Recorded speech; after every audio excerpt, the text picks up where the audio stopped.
So I got a really good question the other day, and she said, "Hey, Spearman, I am in the MEB, the medical board. I just signed my NARSIM. I signed all my paperwork. They forwarded me over to the PEB. It's been kind of quiet. I haven't heard anything. Should I be concerned about this? Is there something that I should be doing?"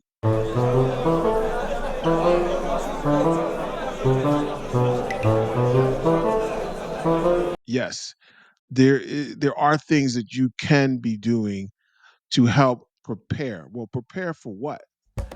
Prepare a strategy, because the PEB phase, you don't really know if it's going to come back the way that you anticipated. You might have to prepare for a formal. And at the time when they give you your ratings, you may not necessarily have a lot of time to develop your strategy. Yes, there will be a lawyer who's going to help you. But I'm going to tell you what my lawyer told me. I need you to help me help you. In other words, in order for me to fight for you, I got to have the meat. I got to have all the pieces of the story together. But in order to have the pieces of the story together, I had to develop a strategy. So what are the steps to that strategy? And actually, what I'm going to do is kind of pose it more as questions.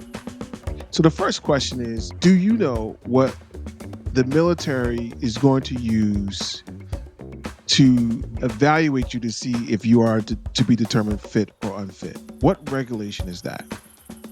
If you're in the Army, it is AR 40-501. That regulation has all of the conditions and the definitions of what will be determined unfitting. So do you know the regulation, and have you reviewed that regulation? The second thing is, have you looked at, or do you know what the VA criteria is for evaluating your conditions? Yes, we know it's CFR 38 Part 4, but have you tried looking at that CFR 38 Part 4? It is crazy. It's all over the place. It's hard to put together, but I have found a solution for you. And this is the value point for you. If you stick around to the end of the video, I'll show you a website that I use that put it together real fast, and it helps you to evaluate and develop your strategy and plan of action, okay?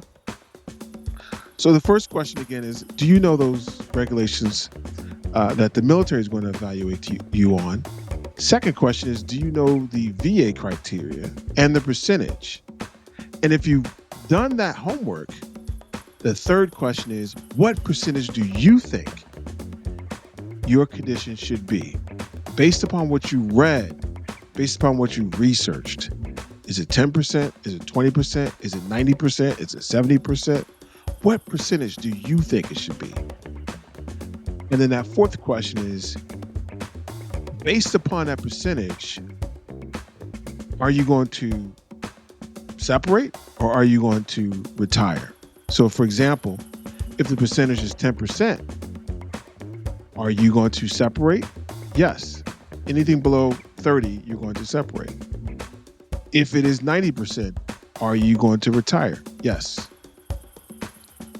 And so now that you've determined and reviewed the criteria and now looked at the percentages and thought about what those estimates should be based upon what you understand, the last final question I have for you, run the numbers. Did you run the numbers? Did you look at the calculation to determine what the end result's going to be?